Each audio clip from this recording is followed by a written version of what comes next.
Before I start, I would just like to read a speech because people are confused as to what religion and spirituality is, you know.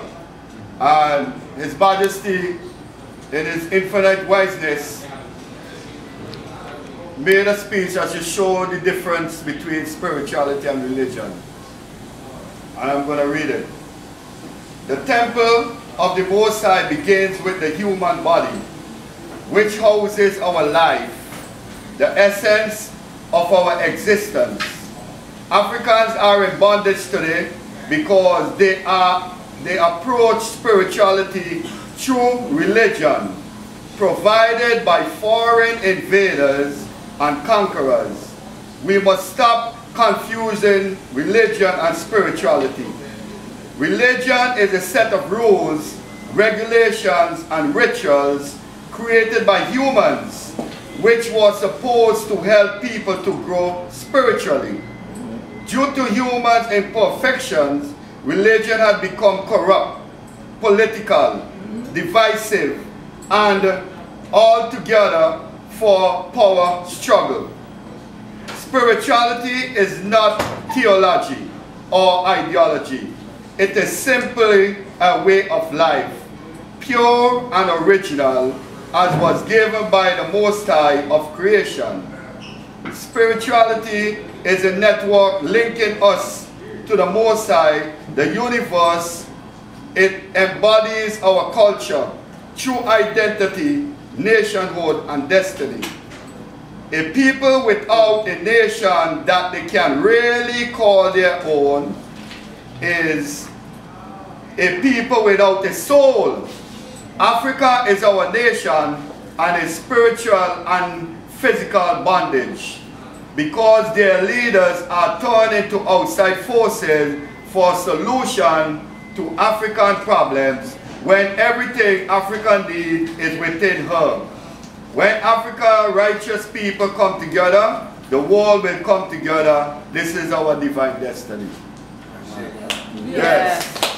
So I just wanted to touch on that a bit first, but I'm not going to be long, you know. I just want to brief on a very important and significant time of history that the world, and they will never teach this in no school, nor no colleges in America. Yes, I am. It is called the Battle of Adwa. Now, Adwa is a city in Ethiopia. It's an ancient city. The new city today is called Addis Ababa, which interpret mean the new flower, the new Jerusalem. Right. Now, in 1892, on the 23rd of July, was the birth of the King of Kings, Haile Selassie I, as a youth named Rastafari, which my brethren they touched on already. When in 1930 was crowned King of Kings, Lord of Lords, conquering Lion of Judah, as fulfilled in Revelation 5 verse 5. Now, on the birth of His Majesty, it was said that the creation signified His birth, that even the Pope of Rome knew about it. And just like in the days of old with Herod, when the man-child was born, who they call Jesus, but I call him Iesus, who was prophesied known as Emmanuel by Isaiah, and they traced after him to kill him. In the same way, in this time, in 1892, after his birth, Rome, which is Ethiopia's most ancient enemy, okay? Italy, Rome is Ethiopia's most ancient enemy. They decide to attack Ethiopia. But remember, every time the European, wherever they go, they always leave destruction behind. We have to get that clear. Anywhere the Europeans go, destruction follow. Right? So, before they could have created the war, just like they will do today, just like Hitler did and the others before him, they always find some way to make an excuse to create war. So, Ethiopia at that time, like it says in Psalm 68, prince shall come out of Egypt, and Ethiopia shall stretch forth her hands unto the Most High. Ethiopia was reaching out to foreign country because remember, Ethiopia is the only African state or country. Well, the whole of Africa was Ethiopia. But that piece that they carved out and finally leave was the only part of Africa which was never conquered by no foreign domination. Even today as we speak. Okay? In 1936 to 1941 when the Italians went there, which Mussolini, the fascists, you know, attacked her for no reason. And we all saw the consequences of that when World War II break out. Okay? They never ruled Ethiopia. They never. Because it was always something happening every day. They were always being attacked. So, coming forward to the Battle of Ottawa, when His Majesty as a child was born, they knew about it. And they knew the significance of his birth. Because they say before he born, Ethiopia was in a drought season, you know, all sorts of things was happening. And the day of his birth, the lightning and thunder roll and rainstorm, and from then it's prosperity that hit Ethiopia. So, on his Majesty birth, and before that, Ethiopia was doing diplomatic and humanitarian services and reaching out to foreign countries because they realize they cannot stay the way they are. We are in the world, but we are not of the world. And we have to associate with the rest of the world. So they set up diplomatic, you know, ties and so forth. Now, the diplomatic agreement that Italy had with Ethiopia was supposed to be on a friendly basis, exchange of education and minerals and so forth. But the Europeans, who they are very deceitful in their ways, they made two documents. One was written in the Ethiopian ancient language, which was Amharic. Amharic is spoken by Ethiopians. Even before that, the most ancient languages, Geese, speak only in Ethiopia. It's a form of Hebrew. And the other one was written in Latin. So we had two agreements was written. One was written in Latin and one was written in Amharic. The one that was written in Latin by the Italians then basically stated that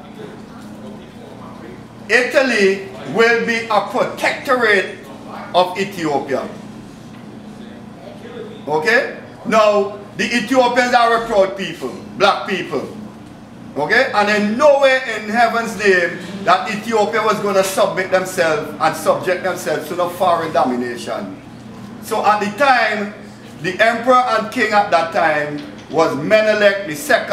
The second had Menelik I. It was King Solomon's first son with the queen of Sheba named Makeda. The last king before Haile Selassie was Menelik II. And his queen, his wife, was Empress Taitu. This is her right here. Okay, this is a portrait of Empress Taitu. You see how beautiful she is? Okay? She, in her wisdom, realized the trickery of that agreement, and right in front of the Italian diplomats, she ripped the agreement apart and threw it on their face and said, Ethiopia will never bow or submit herself to the foreign domination, and basically kick them out of the palace. Right? So the Italians then were upset because it was a trick they were trying to use on the Ethiopians. And rumors were started to go around that the Italians were planning to attack Ethiopia on the 1st of March, which is a holy day in Ethiopia. Okay? And Menelik II was in a doubt because he said no country is supposed to attack another country during its religious ceremonies. But Empress Taitu, in her wisdom, did not trust them because she realized if you're going to sneak something like that into an agreement, what else won't you do? Okay? And from studying history, and those who study history, is one thing you know about the Europeans. Wherever they go, it's the same thing they did in America, in the Caribbean and Africa. Anywhere they go and they realize they are getting defeated, the first thing they do is make a peace agreement with you. That's the first thing they do when they realize they are to the end and the brink of being defeated. They make agreement with you, soothe you down, and when you're not paying attention, they attack you again. They're the first to make treaties and the first to break treaties. Okay? You go and you study any history, the amount of treaties that Europeans signed with the Indians and the Africans and the people in the Caribbean, they are always the first to make a treaty and the first to break it. So, Empress Taitu heard of the rumor that they were planning to attack Ethiopia that day. And what she did, she got her, because she had her own personal soldiers, you know, and bodyguards. Okay? It's not like how they have people today, and she had her own personal soldiers and bodyguards, just like Menelik II, the king and the emperor. And what she did, she set them out in strategic locations because she was suspicious of their move. And like it was said and written, the Italians, the Roman soldiers, did attack Ethiopia on that day, the 1st of March 1896. And it is called the Battle of Adwa. And it is said that within the space of 4 hours, 14,000 Italians were slaughtered by Ethiopians with no guns and no, just spears and bows and so forth. Okay? And that war, if the Italians them had won that war, African people today would have been in a worse state. Because Ethiopia, like I said, was the only country at that time in Africa that was independent. Never been conquered. Okay? Even before Haiti, who defeated the French. And we know Haiti is the first black country in the West to be independent, even before America became. Okay? So, we must remember that on this day, the 1st of March, whenever that day come around, yes, always try to let your children know of the significance and the importance of that day. Okay. And that Ethiopian black people are a proud people. Okay? We must stop following the European ways of living and get forward to our roots and culture. Because their way only lead to destruction. That is why the world is so corrupt today with all the ism and schism that is going on. Man want to be woman and woman want to be man. And this is a corruption. Okay? Because 2 men cannot bring forth life. Neither can 2 women. The Most High, when He made creation, He made everything male and female. Even the plants. You have male plant and female plant. Even the herb that we smoke, what they call marijuana today, is a male and a female.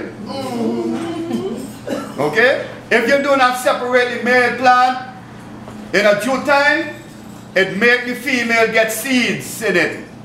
And that's why the man them who smoke the herb, they will see seed in the herb and all that. Because they did not separate them in time. Okay? So we must always remember that we have to stick to the Most High plan and stop following religion, because religion is something that was set up by man with rules and regulations, just like His Majesty said. HAILE, SELASSIE. We must dwell with spirituality, which is pureness. That's why when they come ask Rasta if there's a religion, Rasta is not no religion. It's a liberty, a way of life, because it's pure. Okay? Rasta did not go out and shed nobody blood to prove that we're right or we're our philosophies and doctrine. But our blood was shed for this life. Okay? Our blood was shed for this life. You had countries in the Western world here whereby you couldn't even go in there with locks on your head. They skate you certain places with locks on your head. People beat you up and nothing come out of it. Okay? But we have seen today that because of the coming of the King, here Selassie the First, all that was changed. So give thanks for the little moment, but always remember that the 1st of March 1896 was when the battle known as the Battle of Adwa was fought in the city of Adwa in Ethiopia. And the Italians were handsomely defeated by the Ethiopian warriors. Ethiopia will never subject or submit herself to no foreign nation or no foreign ruler. Alright? So give thanks for the moment. And there's many more I could say, but you know. Yeah, that's next year. Yeah, that's another time, you know.